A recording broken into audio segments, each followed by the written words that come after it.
Lorsqu'elle a retrouvé la paix, ses amis et ses voisines, elle dit, réjouissez-vous avec moi, car j'ai retrouvé la drachme que j'avais perdue.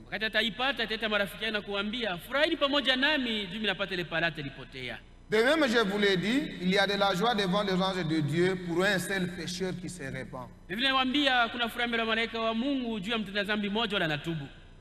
Unaweza kuikala, Mungu abariki neno lake. Vous pouvez vous rasseoir, que Dieu bénisse la lecture de sa parole.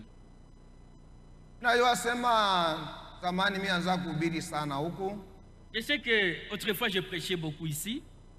Peut-être ici, je ne sais pas, peut-être cet sermon, je l'ai déjà prêché dans cette église. Et ce que je sais est que la parole de Dieu ne vieillit jamais. Elle demeure comme ça.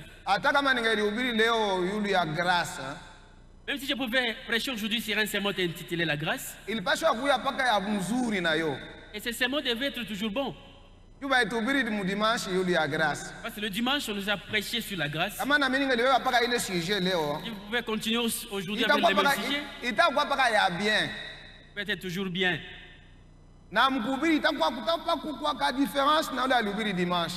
Il pouvait y avoir une petite différence avec celui qui a prêché le dimanche. Parce que Dieu utilise ses serviteurs différemment.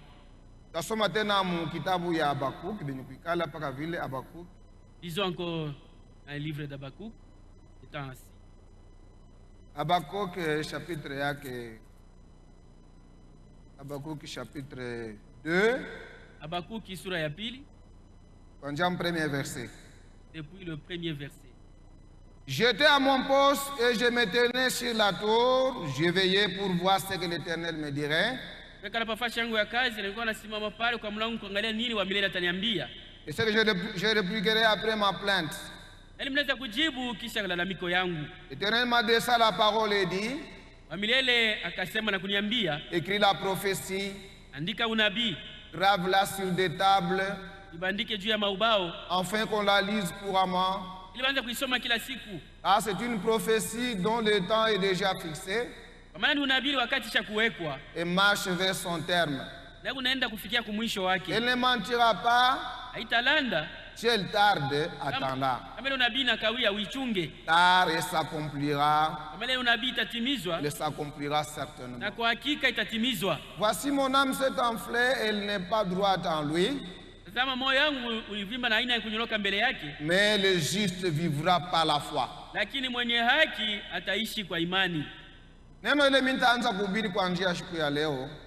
Notre prédication, les sermons d'aujourd'hui, les prédicateurs l'ont toujours prêché souvent. On prêche souvent sur ce sujet même dans cette église. Seconde venue du Seigneur. Et cela a été intitulé la seconde venue du Seigneur. La seconde venue du Seigneur. Nous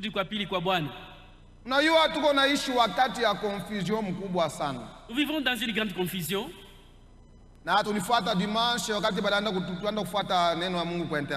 Et quand nous suivions la prédication des frères Franck par internet, on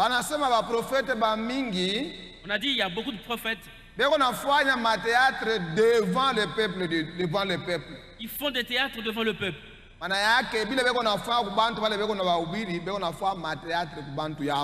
Ils font des spectacles devant les gens qui suivent leur prédication. Nous ne venons pas ici pour faire des théâtres.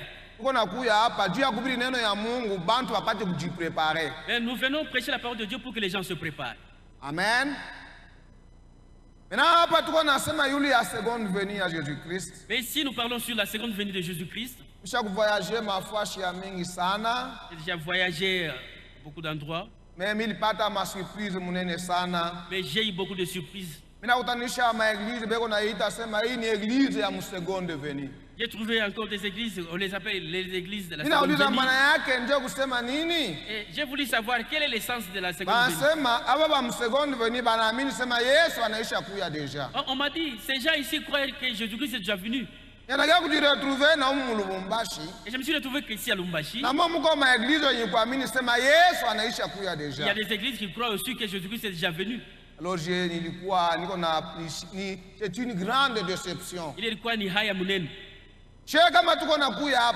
Si nous venons ici, en venant ici ce soir, preuve que Jésus c'est la preuve que Jésus n'est pas encore venu. Alléluia. Le jour où Jésus viendra, nous ne viendrons plus ici à l'église. Nous serons enlevés. C'est pourquoi beaucoup de gens sont dans la confusion. Mais nous ne sommes pas comme eux. Nous sommes un peuple de Dieu. Il a promis que mon peuple ne sera jamais dans la confusion. Mon peuple ne sera jamais dans la confusion. Si Jésus venait, il y a des écritures qui sont dans la Bible que nous ne pouvons plus les lire. Si Jésus-Christ revenait. 1 Corinthiens chapitre 11 verset 26. 1 Corinthiens 11 26. 1 Corinthiens 11 26. Lorsque Jésus viendra, nous n'allons plus lire ces écritures-là. Car toutes les fois que vous mangez ce pain et que vous buvez cette coupe, vous annoncez la mort du Seigneur jusqu'à ce qu'il vienne.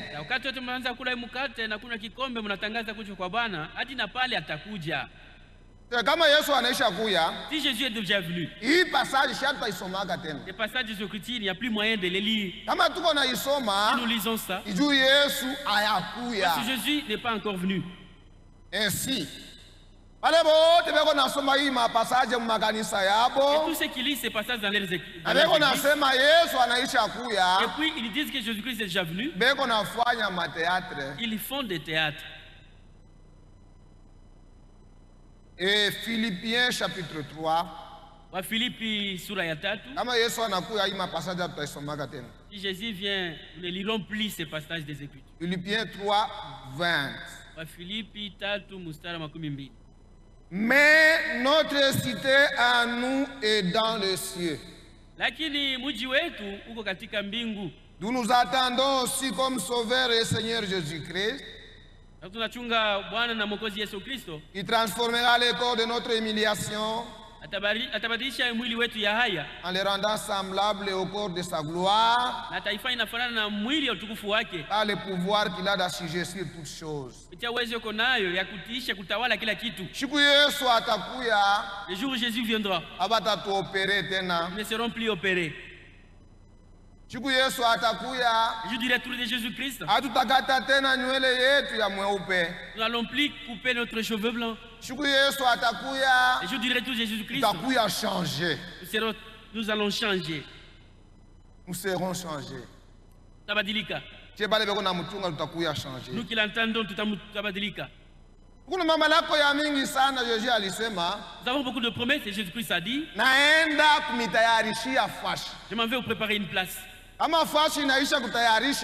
je termine de préparer la place, je viendrai vous prendre. Si Jésus vient, nous allons lire ces passages des Écritures. Pourquoi notre religion, notre église est fondée sur la mort de Jésus, sur sa résurrection, son ensevelissement, sa résurrection, et sur son retour. Aussi longtemps que Jésus n'est pas encore rentré, nous n'allons pas abandonner notre foi. Notre foi prendra fin avec le retour de Jésus. C'est pourquoi Jésus vient avec des choses. Il vient avec la bénédiction à ceux-là qui ont véritablement cru. Il vient avec la bénédiction aux vrais croyants. Et il vient encore aux incrédules. C'est une malédiction. Donc il ne faut pas rester dans l'église attendant le retour de Jésus-Christ sans avoir cru. Il faut véritablement croyant. Il faut être mwaminifu wa kweli. Lorsque tu es ici, tu attends le retour de Jésus-Christ. Il faut que tu sois un véritable croyant. Avec un esprit sincère. Que lorsque je suis dans l'église, j'attends la seconde venue de Jésus-Christ. Nous ne pouvons pas parler sur la seconde venue de Jésus-Christ. Il faut parler d'abord sur sa première venue.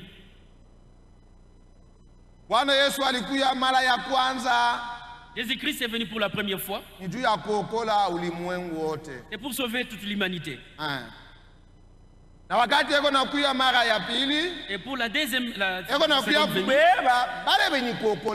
il vient prendre les sauvés, les élus. Il vient prendre les sauvés. Il vient prendre ceux qui sont réellement sauvés. C'est cela qu'il vient prendre. Donc, si ce soir tu es ici, qui attend la seconde venue de Jésus-Christ, il faut que tu sois sauvé. Mais si tu n'es pas sauvé, nous allons commencer à prêcher la parole de Dieu. Et Dieu t'assiste. Que tu sois sauvé, que tu sois sanctifié, que tu reçoives le Saint-Esprit. Alors tu seras là attendant la seconde venue de Jésus-Christ.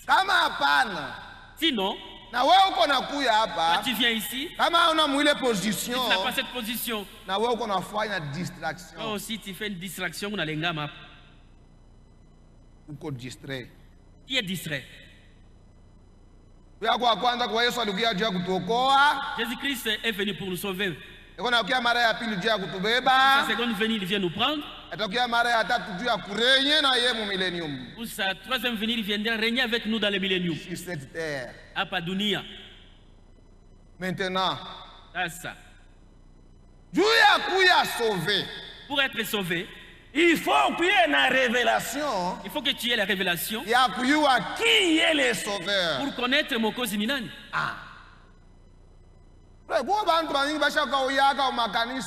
Il y a des gens qui ont déjà fait longtemps dans les églises. Même au moment où je suis en train de prêcher, ils ne connaissent pas les sauveurs.